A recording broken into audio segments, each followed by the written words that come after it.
Thanks everyone for joining us for this gaggle. I'm going to let the Secretary give some opening remarks, and then we'll start with Rob for questions.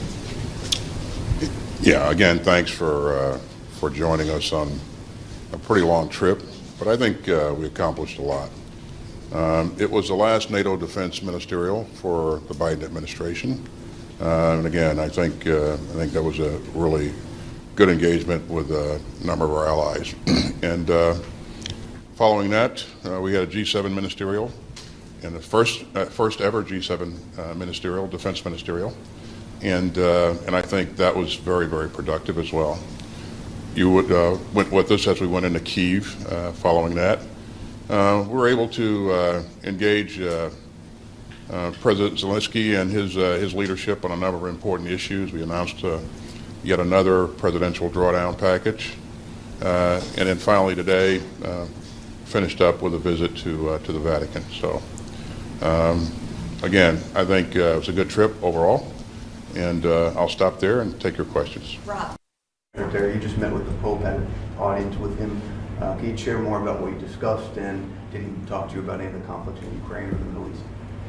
Well, it won't surprise you that the Pope is very much focused on what's going on in Ukraine and also in the Middle East as well. He's concerned about humanitarian issues in both areas, and of course we share a common desire to see these conflicts scale back in terms of the level of activity and a ceasefire in both cases. Again, I think he'll continue to exercise his influence to do the right things, and I'll continue to do what we're doing on our end to make sure that, number one, Ukraine can defend itself and its sovereignty, and number two, as we've said a number of times, we're going to continue to support Israel in its efforts to defend itself. We need to dial down the tension in the Middle East region, and we need to also find a way to transition in Ukraine. Now, as we said all along, we're going to continue to support Ukraine. They will determine when the time is to go to the negotiating table. But you've heard me say before, this conflict will end in some kind of negotiation at some point. Thanks. Mr. Secretary, in his nightly video address last night, Ukraine's President Zelensky called on allies not to hide and to respond to evidence of North Korean involvement in Russia's war in Ukraine. So I'll ask you, have you seen any evidence that North Korean troops are in Russia? And if so, what is the intent of this deployment? Well, our analysts they continue to look at this. Now, we are seeing evidence that there are North Korean troops that have gone to Africa. Now, not Africa, but Russia. What exactly they're doing, left to be seen. These are things that we need to sort out, and we'll have more for you on that later. But yeah, as we continue to look at this, there is evidence that there are DPRK troops, in Russia. So. Eric. Just to follow up on that, sir, can you talk a little bit about what you understand the intent of those troops to be, and what does it say about perhaps the desperation of Putin that he's actually to rely on these kind of troops? What role is that, and what is North Korea getting in return for that? What's the quid pro quo from that? All things that we're trying to gain better fidelity on, Eric. Number one, why are the troops there? We'll continue to pull this thread and see what happens here. If they're co-belligerents, if their intention is to participate in this war on Russia's behalf, that is a very, very serious issue, and it will have impacts not only in Europe. It will also impact things in the Indo-Pacific as well. We've seen South Korea, or the Republic of Korea, be very focused on this issue as well. So still a lot of answers, a lot of things to be answered, Eric, and our analysts will continue to work this, and we'll have more for you as we get more fidelity here. What are the North Koreans about this? Why are they doing this? Yeah, unknown. Certainly, there is a strengthened relationship, for lack of a better term, between Russia and DPRK. You've seen DPRK provide arms and munitions to Russia, and this is a next step. But what it means in terms of where Putin is, you've heard me talk about the significant casualties that he has experienced over the last 2.5 years. This is an indication that he may be even in more trouble than most people realize. But again, he went tin cupping early on to get additional weapons and materials from DPRK and then from Iran. And now he's making a move to get more people, if that is the case. If these troops are designed to be a part of the fight in Ukraine, but we'll see. These are questions yet to be answered. Natasha. Thank you, Mr. Secretary. 2 quick questions.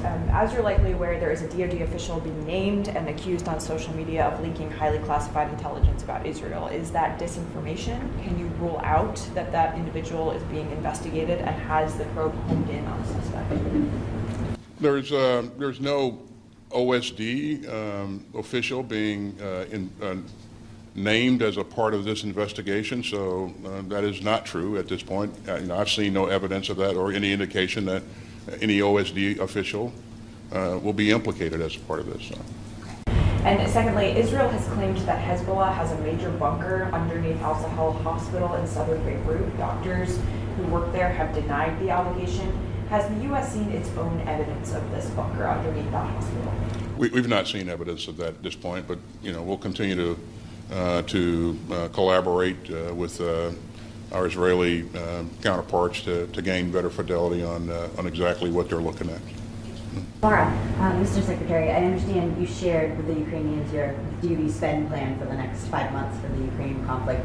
As you know, 5 months is after the inauguration of what will be a new administration. So if Trump gets elected, will you speed up that plan to ensure Ukraine gets all the money that Congress has allocated? And how will you ensure that all of the equipment actually gets delivered, since that takes longer? Well, as we commit the funds, Laura, everything won't be delivered immediately. So things that we're purchasing now, for example, may wind up showing up a couple of months later. And as we laid out the plan on what we're investing in with both our USAI funds and the drawdown materials that we're providing, when we can get some of those materials refurbished and into Ukraine. And again, it's not instantaneous. It may take weeks, or in some cases a couple of months. But we laid that plan out for them, and we're confident that based upon what we've done and what we are doing, that those things will be delivered on the timeline that we've outlined. But a new administration could change that and could stop those deliveries. They would have to de-obligate the things that we've already obligated. So I think we're pretty sure that these materials will continue to flow. So. Thank you. Chris? Thank you, Mr. Secretary. While you're in Ukraine, President Zelensky's focused on $800 million the U.S. has pledged towards drone production. What is the purpose and goal of that? And is that just for drones, or could Ukraine use that towards ballistic or cruise missiles? Well, we're going to continue to invest in their long-range strike capability. Now, what we've seen is that they've developed the capability to mass produce drones that are very, very effective and that can go impressive distances. We've seen them strike targets that are 400 kilometers beyond the border and even deeper with precision. And they can do that at a fraction of the cost of a ballistic missile. So it makes sense to invest in that capability and their ability to continue to scale. And I think that addresses the needs that they'll have not only now but long into the future. Would you say that addresses the long-range strike question that we keep bugging you about?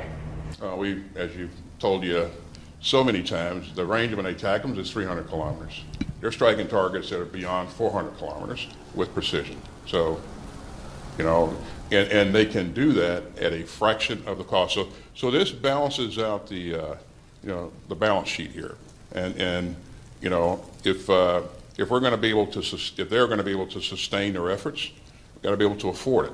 And so it makes sense for them to expand the capacity. It makes sense for us to invest in what they're doing. It works. It's effective, and it's precise. So.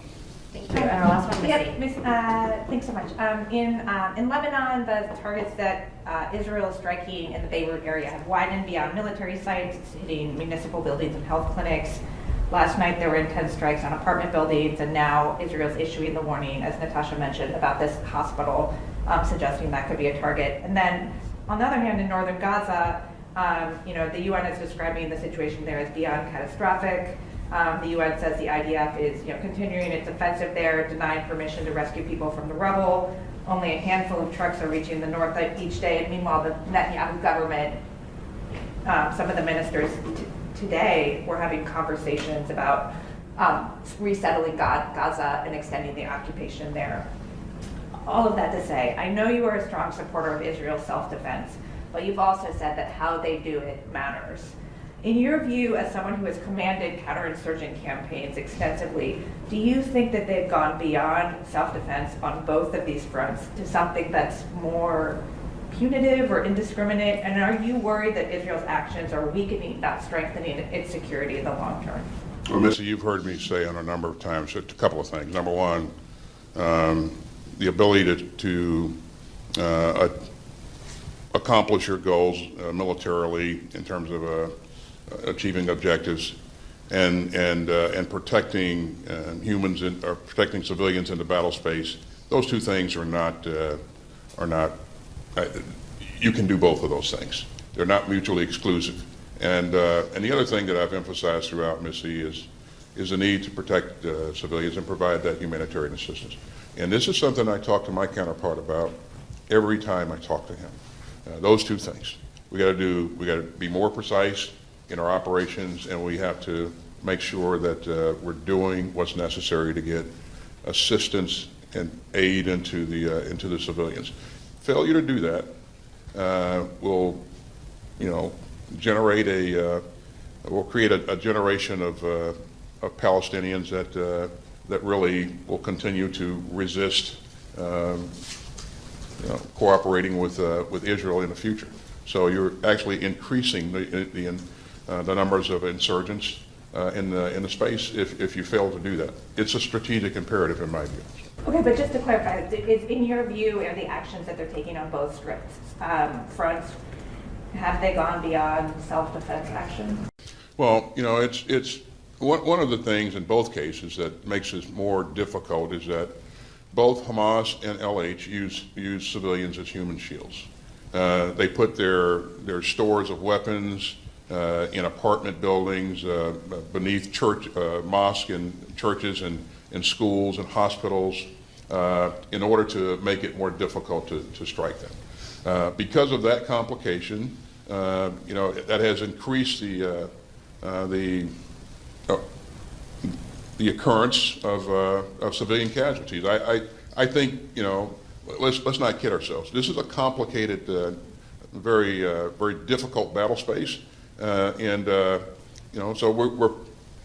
we need to do everything we can. Israelis need to do everything they can to be as careful as possible to protect civilians in that battle space. But Hamas and LH make it more complicated.